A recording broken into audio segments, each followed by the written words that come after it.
नमस्कार। ओडिशा माटी महोदधि कूलरे पुरी श्रीक्षेत्र धाम स्वयं ब्रह्मराशि जगन्नाथ अवस्थित।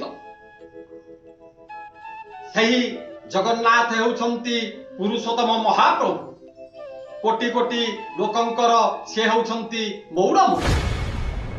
तांको स्थान रे प्रवेश कले ब्रह्महत्या दोष खंडन हुए।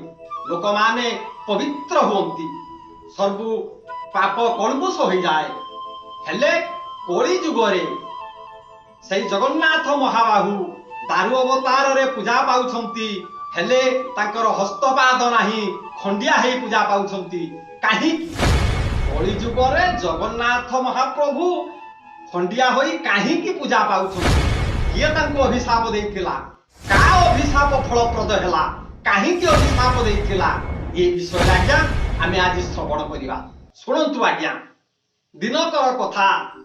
देवर्षि नारद मनोजान रे चढ़ी महती वीणा को बजाई आकाश मार्गरु आसुछंती मर्त्यपुर। तुंडरे चालीछि नारायणंकर गुणानुकीर्तन। पहुंची गले लंकापुर रे।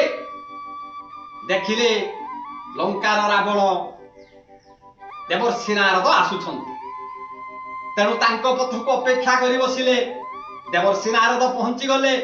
नारदंकर सिंहासन नारदंकु सिंहासन रे बसाई आज रावण कहउछंती पवित्र जले पाद धोई बसाई जति बर नेई पुछिले कुशल खबर किमर्थे मुनि आगभर। रावण कहिले हे देवर्षि आपण केउ कारण नै लंकापुर रे आज प्रवेश कले कहंतु। आपणकर पदरजु आज ये लंकापुर रे पड़ी पवित्र हैला। मु मध्य आज पवित्र हेली। मु आज मो जीवन को धन्य मने कली। रावणंकर कथा को सुनी देवर्षि नारद कहिले हे रावण तमे हउछ त्रिपुर विजयी। स्वर्ग मर्त्य पाताल तीनी पुर तमे जय लाभ करिछ। तम बाहुबल रे तमे सीता को आनी अशोक वन रे रखिछ। सहस्र सुरुणी जगैछ। सीता हेउछंती स्वयं लक्ष्मी स्वरूपा। तमे जदि पुरुषोत्तम राम को आनी ये लंकापुर रे गुटी अभिषेक करै पारिबो ताहेले तमरो ये लंकापुर स्वर्गपुर को टपी जीवो। स्वर्गपुर को जिनी जीवो। नारदंक कथा अनुसार रावण आज्ञा सम्मत प्रदान कले एवं पत्र खंडिए लिखिले राम लक्ष्मण पूर्वज रघुवर सीतापति सुंदरम काकुस्थ करुणामय गुणनिधि विप्र प्रिय धार्मिकम राजेन्द्र शतसंध दशरथ तनये श्यामलं शांत मूर्ति वंदे लोकाभिरामं रघुकुल तिलकं राघव रावणाय। हे राम तमे जानिबो मु ये लंकापुर रे गुटी अभिषेक करबा को चाहुछि राम सीतांकर। तेणु मैं आपण को निमंत्रण करुछि। निश्चय ये अभिषेक रे आपण जोग देबे एवं संगरे कौनसी अस्त्र शस्त्र आनिबे नाही। पत्र खंडिए लिखिले रावण। नारद हस्तरे देले। नारद आज्ञा पत्रटा को धरी मनोजान रे चढ़ी पहुंचिले सुबल पर्वत रे। रघुकुल तिलक पतित पावन श्यामल द्रुबादल मूर्ति प्रभु रघुनंदन सुबल पर्वत रे उपस्थित अछंती। पाखरे अछंती अनुज लक्ष्मण आउ सन्यान्य सैन्य सामंत माने समस्ते परिपूर्ण अछंती। इति अवसर रे देवर्षि नारद पत्र खंडिक राम को हस्त को बढ़ाई देले। राम आज्ञा आमूल चूल पत्र पाठ कले।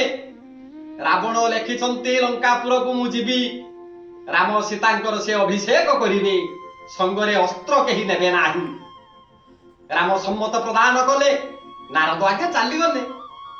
राति पाहिले आज रामंकर सैन्य सेना समस्ते लंकापुर को जीवे। सकाळ हे जाईछि। सूर्यंकर रक्तिम किरण सुबल पर्वत रे पड़िला। समस्ते बाहरिले लंकापुर। एही समय विभीषण कहिले प्रभु हाथ जोड़ी देले। कहले प्रभु रावण हेउछि मायावी। माया करी से सीता को अशोक वन में बंदी कर रखी। पुणी कूट कपट करी आपण को लंकापुर रे बंदी करी पारे तेणु तुमे अस्त्र सांगरे नहीं जाओ। यह कही विभीषण आज्ञा लक्ष्मण को बाम गुड़ कानी आंगुली रे रावणर मारणास्त्र को संजोग कराए। समस्ते चली लंकापुर को पहुंची गले लंकापुर रे आज्ञा। मंदोदरी सुनिला लंकापुर को प्रभु पुरुषोत्तम राम ध्याय निरत पलम श्यामं राजीव लोचनं जानकी लक्ष्मण पेत मुकुट मंडलम। परम पुरुष प्रभु रामचंद्र मर्यादा पुरुष रामचंद्र आज लंकापुर रे पहुंची गले। तेणु गोटे सुनार घटरे जल आनी रखिला पाद धोईदेवा पाई। मंदोदरी बसी समस्त सैन्य मानकर पाद को धौत कर सारे। मंदोदरी डाकिले हे बड़ ठाकुरे आपण आसंतु आपणकर पाद को धौत करी मु पवित्र होइजिबी। परम ब्रह्म राम पद्म पाद को बढ़ाई देले।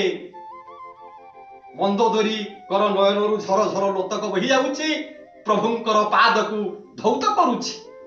सेई पाद धुआ पानी से पादुका को किछि गर्भ को खेपण कले। कहले प्रभु आज आपण को दर्शन करी माजी बहुत पवित्र हो गली। तापरे लक्ष्मणकर पाली पड़िला।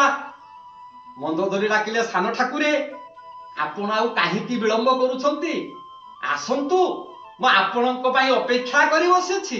आपणकर पाद को मु धौत करिदेबी। किंतु लक्ष्मण आगे जाउ नाहंती काहीकि ना तांको बाम गुड़ कानी आंगुली रे रावणार मारास्त्र अछि। सेइथि पई लक्ष्मण जाउ नाहंती पश्चात पद दउछंती। मंदोदरी बारंबार कहिबा सत्वे लक्ष्मण आगे आसिले गुड़ आज्ञा बढ़ाई देले। मंदोदरी लक्ष्मणकर गुड़ धौत करुछंती। एई समय रे जानी धीरे मंदोदरी पाद धोई देला। अस्त्र बाजी गला तेणे रुधिर बहिला। अस्त्र रे मंदोदरी हाथ आज्ञा कटिगला। धार धार हे रक्त बहिगला। मंदोदरी कहिला हे राम हे लक्ष्मण आज होची शुभ दिन आज होची पवित्र दिन।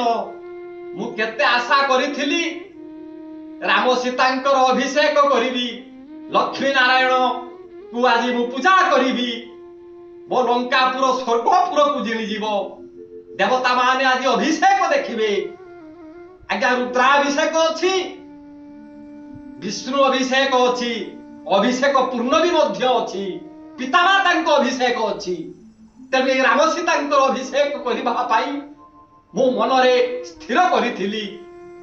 हे ठाकुरे आज आपण ये शुभ दिन रे मते हस्त मोर कटि गला। तेणु मु एई अभिशाप देउछि कली जुगरे तमे दुई भाई हस्तपाद होई पूजा पाइबो। तमे खंडिया हे कि पूजा पाइबो। एई अभिशाप मोर देबु तमको दउछि। आज्ञा कली जुगरे श्रीक्षेत्र धाम रे जो जगन्नाथ महाबाहु अछंती तांकु अभिशाप देइथिले रानी मंदोदरी।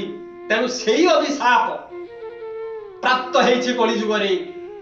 सेही जगन्नाथ ठाकुर आज हस्तपाद विहीन पूजा पाउछंती।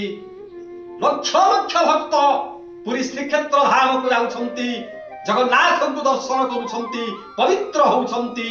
से स्थानटा होछि आज्ञा पवित्र स्थान देवभूमि बोली कहा जाए। से स्थान रे जाति वर्ण धर्म निर्विशेष रे समस्ते होउछंती समान। चतुर्वर्णमय सृष्ट गुण कर्म विभाग सेतिरे धर्म वर्ण किछि नाही समस्ते होउछंती समान। चंडाल ठारू ब्राह्मण पर्यंत समस्ते होउछंती समान। तेणु से स्थान को देवभूमि बा पुण्य क्षेत्र बोली कहा जाए। देखंतु आज्ञा एही कारण जुगु मंदोदरी अभिशाप देइथिबा जुगु आज कली जुगरे जगन्नाथ महाबाहु खंडिया होई आज्ञा पूजा पाउछंती। सेही जगन्नाथ महाबाहु आज विश्ववासी की कल्याण करंतु सर्वे सुखिनः भवन्तु सर्वे सन्तु निरामया सर्वे भद्राणि पश्यन्तु मा कश्चित् दुःख भाग् भवेत्। जय जगन्नाथ जय जगन्नाथ जय जगन्नाथ।